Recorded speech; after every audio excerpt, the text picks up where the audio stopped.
Hello and welcome. आप देख रहे हैं गेम चेंजर्स। मैं हूं धीरज। तो रोहित शर्मा को आपने सुन लिया है कि रोहित शर्मा के साथ ओडीआई जो आखिरी खेल रहे होंगे शायद वो लॉर्ड्स वाला है। अब ये तकरीबन आ चुका है। मतलब पहले किसी ने ये सोचा नहीं था। पहले कुछ दिनों से बातें चल रही थी रोहित विराट रोहित विराट रोहित विराट, कैसी चीज़ें हो सकती हैं, लेकिन ये चीज़ें इतनी सामने आ जाएगी किसी को नहीं पता था। और इस मैनेजमेंट के साथ ना क्या चीज़ें कैसे होती हैं, कुछ चीज़ें क्यों होती हैं, कुछ समझ में नहीं आता। ये मैनेजमेंट के साथ एक चीज़ की प्रॉब्लम है जो नहीं है, वो है स्टेबिलिटी। एक होता है स्टेबिलिटी नाम का शब्द है जिसमें ये कहा जाता है कि यार आपको किसी चीज़ पे ना स्टेबल रहते हैं, थोड़ा सा पता होता, थोड़ा इस मैनेजमेंट के साथ जिसमें गौतम गंभीर और अजीत अगरकर आते हैं, चाहे वो एक चीफ सिलेक्टर हो चाहे वो एक कोच हो, दोनों में आपसी बनती भी नहीं है। ये हमने कई बार सुन भी चुके हैं, कई बार देख भी चुके हैं, कई बार चीज़ें दिख भी चुकी है। चाहे वो सूर्य कुमार यादव को कप्तानी से हटाने का हो फैसला हो, जिसमें गौतम गंभीर चाहते थे नहीं, पर अजीत अगरकर चाहते थे हाँ। फिर अगर आप देखें तो ये जो जिसने T20 वर्ल्ड कप आपको जिताया, मतलब जिसने आपको T20 वर्ल्ड कप जिताया, संजू सैमसंग, आपने उसको बाहर कर दिया। तो इस मैनेजमेंट के साथ आप कुछ नहीं। बट अब बात करते हैं एक ऐसी तस्वीर की जो आपके और होश उड़ा सकती है, आपको और परेशान कर सकती है। क्योंकि ओडीआई वर्ल्ड कप अब तकरीबन 16-17 महीने दूर है, अब थोड़ा सा आप कह सकते हैं, लेकिन आप ये होता है टीम जो आपकी लॉक होती है। आप कहते हो लास्ट के 3-4 महीने में तो एटलीस्ट टीम लॉक होना ही होना होता है। ऐसा नहीं हो सकता कि आप जाओ। पर इस टीम मैनेजमेंट के साथ कुछ चीजें दिख रही हैं। पहले आपको तस्वीर दिखाते हैं, फिर कहानी करते हैं। अब इस तस्वीर में आप देख रहे होंगे अक्षर पटेल इन है, जडेजा आउट है। मतलब जडेजा आपके स्कीम ऑफ थिंग्स में नहीं है, ये मैनेजमेंट का है, ठीक है, ये मैं बता रहा हूं। यशस्वी जायसवाल का नाम निकल कर आ रहा है कि यशस्वी जायसवाल इन होंगे और रोहित शर्मा बाहर होंगे। ये आपको पता चल गया जितनी कहानी चल रही है कि ये अपने अपने बंदे, जो चीजें चल रही है अपने अपने बंदे, मतलब ये हम चाहते हैं कि हम ये खेलें और ये ओडीआई वर्ल्ड कप के लिए जाए। तीसरा आप देख रहे हैं जो तस्वीर है, इसमें ईशान किशन है और इन है और केएल राहुल आउट है। क्योंकि पिछले कुछ दिनों में ना क्या चीजें चली मैं आपको याद दिलाता हूं, अगर आपको अच्छे से ध्यान हो। एक खबर आई थी जिसमें यह कहा गया था विराट कोहली, रोहित शर्मा और केएल राहुल, इनको जो मैनेजमेंट है, तीनों को, इनको जो मैनेजमेंट है वो क्या करेगा, रोटेट करेगा। इनको रोटेट करेगा और देखेगा कि ये इनके जब ये गैर हाजिर हो तो इनके जगह जो खिलाड़ी खेल रहा हो वो कैसा खेलता है, हम इनको रोटेट करेंगे। और कहीं ना कहीं एक चीज़ है, इस मैनेजमेंट के साथ कोई चीज़ पता नहीं, इनको थोड़ा एक अग्रेसिव स्टाइल वाला चीज़ें चाहिए हैं। वो स्टाइल इनको पसंद आता है, वो तरीका इनको पसंद है, और जो तरीका इनको पसंद है वही ये करते हैं, वही ये लागू करते हैं, वही ये सिस्टम लेकर आते हैं। मतलब इनके साथ ये चीज़ है। तो आपने रोहित शर्मा वाला देख लिया, जडेजा के आगे अक्षर आ चुके वो भी देख लिया। अक्षर with the ball with the bat, उन्होंने जो आप कह सकते हो जो पहला ओडीआई जितवाने में इंग्लैंड में मदद भी की थी। और अपनी थोड़ा सा ये भी होता है ना कि यार हमारा थोड़ा सा वो चीज़ है। तो क्या अगला नंबर केएल राहुल का है? वैसे अगला नंबर तो विराट कोहली का होना चाहिए, पर विराट कोहली ने जो जिद मचा रखी है, देखा जाए कि भाई मैं तो रन्स करूंगा, मैं तो तरीके से खेलूंगा, मेरा ये स्टाइल है, मैं ये करूंगा, मुझसे बात करो ना करो, मैं किसी से बात करूं या ना करूं, मैं क्रिकेट खेलूंगा, मैं अपने दम पे क्रिकेट खेलूंगा, क्योंकि मेरे अंदर क्रिकेट बाकी है, मेरे अंदर जिसको जो करना वो कर लो, मेरे अंदर क्रिकेट बाकी है और मेरा जो क्रिकेट का तरीका है वो बाकी है। मेरा स्ट्राइक रेट चाहिए तो ये लो स्ट्राइक रेट, मेरे से रन चाहिए तो ये लो रन, मेरे से सेंचुरी चाहिए तो ये लो सेंचुरी। तो एटलीस्ट विराट कोहली ने सबका मुंह बंद कर रखा है।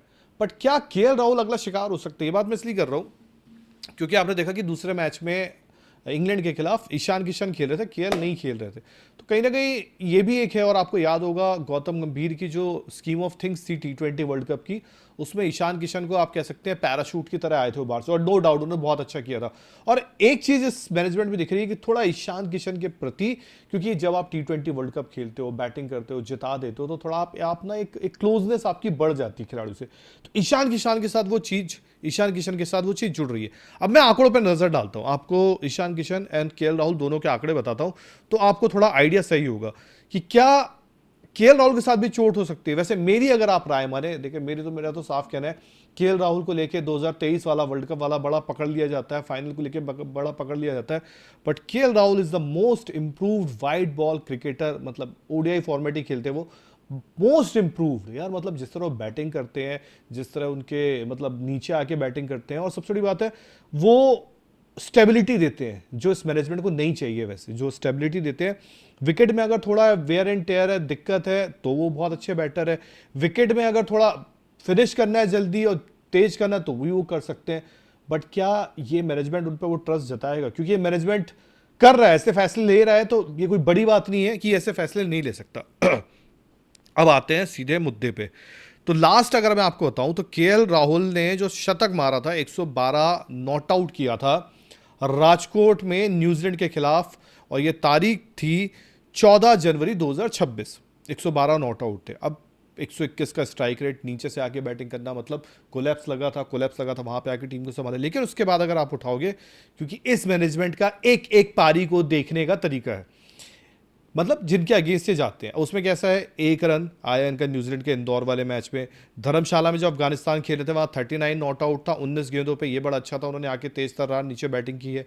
पर उसके बाद अफगानिस्तान लखनऊ में 0, फिर उसके बाद बर्मिंघम में 1 रन, फिर उसके बाद जो अगला मैच आपने कार्डिफ खेला उसमें आप खेले नहीं, ये एक रहेगा इनके साथ दिक्कत। अब ईशान किशन के साथ थोड़ा रिसेंसी जुड़ जाती है, उन्होंने भी सेम अफगानिस्तान में जिस तरह यशस्वी जायसवाल ने 100 मारा था, ईशान किशन ने भी यहां पर लखनऊ वाले ओडीआई में 125 किया था। उसके बाद चेन्नई वाला मैच उनकी बैटिंग नहीं आई थी अफगानिस्तान वाले में, इंग्लैंड में कार्डिफ वाले मैच में वो 1 रन पर आउट हो गए, ये एक रहेगा उनके साथ, ठीक है। अब ओवरऑल एक बार नजर डालते हैं केएल राहुल के उस पर ओडीआई का, क्योंकि केएल राहुल का जो ओडीआई है उस पर नजर डालने की बहुत जरूरत है साल दर साल, और उनका रोल भी बदला। पहले आपको पता है वो 2019 वर्ल्ड कप के, अगर बहुत पहले जा रहा हो, खैर वो वहाँ ओपन भी कर रहे थे, वो वहाँ ऊपर भी बैटिंग कर रहा था, उनको जो रोल मिलता है एटलीस्ट वो निभाते हैं। मैंने जब आपसे कहा कि मोस्ट इंप्रूव्ड केएल राहुल है, तो उसका रीजन सबसे बड़ा है कि साल 2023 से बात कर लेते हैं। 23 का वर्ल्ड कप इंडिया खेल रहा था, 23 के वर्ल्ड कप पे जब इंडिया खेल रहा था तो 27 मैच मिले थे, 27 मैच की 24 पारियां हैं, 24 पारियों में 1060 रन है, जिसमें 111 उनका सर्वाधिक है, नॉट आउट है। नीचे बैटिंग करते हैं तो एवरेज अच्छा होने की संभावना हमेशा रहती है, तो 66.25 का एवरेज है। और स्ट्राइक रेट की अगर मैं बात करूं 2023 वर्ल्ड कप के दौरान, उस साल की बात करता हूं, उस साल की बात है ये, तो 87.74 है, ये थोड़ा सा नीचे। लेकिन उसके बाद जब मैं बोलता हूँ मोस्ट इंप्रूव, तो साल 2024 में 2 पारियां हैं, तो उस पर इतनी बात करने का बनता नहीं है। लेकिन साल 2025 जब आप चैंपियंस ट्रॉफी भी इंडिया जीता है, 11 पारियों में 367 रन है, 367 रन है, जिसमें 52.42 का एवरेज है, और स्ट्राइक रेट होता है 107.94। फिर साल 2026 में आते हैं, साल 2026 में आते हैं तो 6 मैच हुए अभी, 6 मैच में 182 रन है, 112, जिसमें मैंने आपको बताया कि न्यूजीलैंड के खिलाफ उन्होंने शतक मारा था, नॉट आउट थे, 60 का एवरेज है, स्ट्राइक रेट यहां बढ़ के 128.16 का हो गया।